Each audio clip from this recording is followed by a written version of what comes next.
So you're sitting in literature class listening to the teacher from thousands of miles away because it's an online class.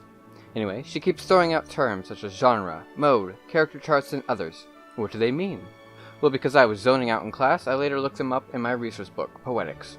Great resource, although it was large, 552 pages. I decided to try these out with a book I had recently read. The book I chose was Under Drake's Flag. The first term I heard was genre. As Poetics puts it, genre means a type of literature that has either definite characteristics of form or definite characteristics of content, or both. Well, that didn't help, too many big words, but after deciphering it I decided that this book was a story, since it's not a play and definitely not a poem, thankfully. To be more specific, it's a novel because of its length, and it also fits the description for the subgenre of historical fiction being that it was created from imagination, but grounded in a historical context. Another word that the teacher used was mode. What? Back to Poetics. Page 328. Mode. The overall mood, manner, or emphasis expressed in a work of literature. Well, being rooted in historical fact, the book always stayed true to reality, so it is an example of the realistic mode. Its historical background also made it an example of historic mode. By now, you may be wondering what this story is about. I mean, it has all these complicated words to describe it. It must be filled with adventure and action, right? Affirmative. Some of the tales of adventure include Ned, the main character, running into natives, defying the Spanish Inquisition, fighting off a shark, and joining a crew of buccaneers. Obviously, these point to topics like bravery, survival, wealth, courage, and strategy. I remember the teacher saying topics lead to the theme of the book, or something like that. Thinking these topics over in my head leads me to conclude that some of the themes would be standing up for your morals is right, courage is a valuable attribute, God is real and worth dying for, and aiding others is important. This book combines some of these thoughts into a coming-of-age story. It shows how the main character, Ned, becomes a strong leader. To set the stage, this story takes place on Earth. Well, mainly Puerto Rico, Cape Horn, and some islands in the Pacific, but Ned eventually circumnavigates the globe. It starts in Devonshire, England, in May 1572. A bad storm had brought a ship close to shore and risk of capsizing was imminent. Ned came to help since he was the only one that could swim and save them. This was the beginning of a great adventure that would take him to Puerto Rico, where he would instruct runaways and natives how to defend themselves. Across Cape Horn, where he would show natives the power of fire and face the Spanish Inquisition and stand up for his beliefs. And Portuguese islands in the Pacific, where he powerfully commanded a battle against an invading island of natives. Now that we've got the basics, let's try some analysis. Most importantly in this novel, Under Drake's Flag, G.A. Henty, the author, utilized his pattern plot to highlight the admirable, burgeoning leadership characteristics of the protagonist, Ned Hearn. From the beginning of the book, Ned's leadership skills of loyalty, strategy, and courage are manifesting. By the end of his adventures, he is in command of his own ship due to the leadership skills we see him acquire through his adventures. Henty constructs his plot in a pattern of 3 adventures to show specific leadership qualities: loyalty, courage, and strategy.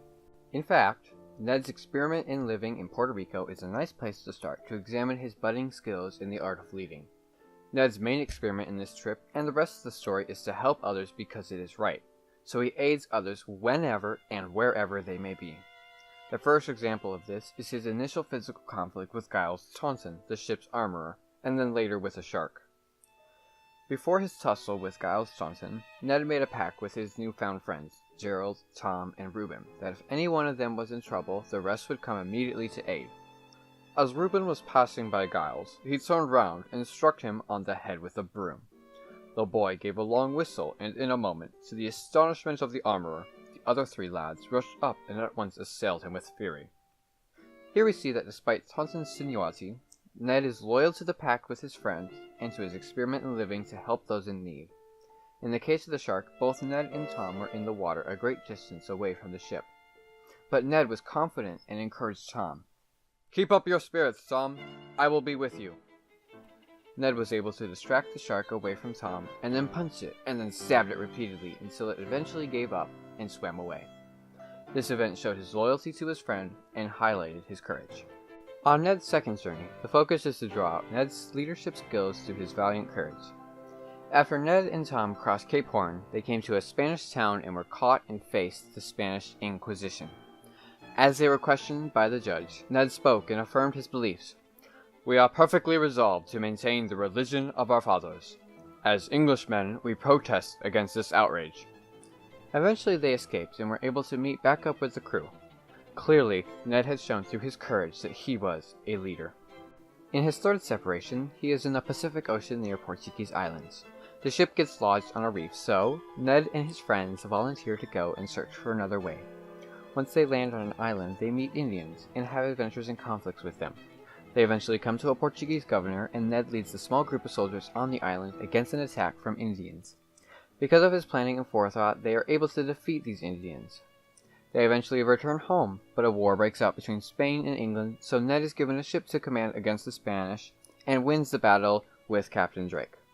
Equally important, the author used many literary tools to express his work.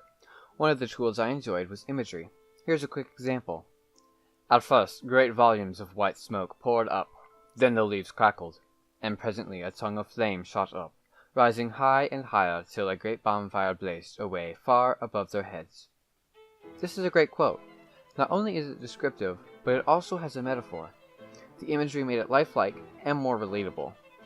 All in all, the time I spent reading about Ned Hearn and his adventures on the ocean were worthwhile. I enjoyed every conflict he encountered, be it in Puerto Rico, Cape Horn, or the Portuguese islands in the Pacific. They all had some aspect of his leadership to point out. Ned's leadership skills were admirable and worthy of imitation. Anyone expecting a romance will not find it in this book. I would recommend it to you if you are looking for an exciting story with a positive ending. And I end with this quote from Martin Luther King Jr. A genuine leader is not a searcher for consensus, but a molder of consensus.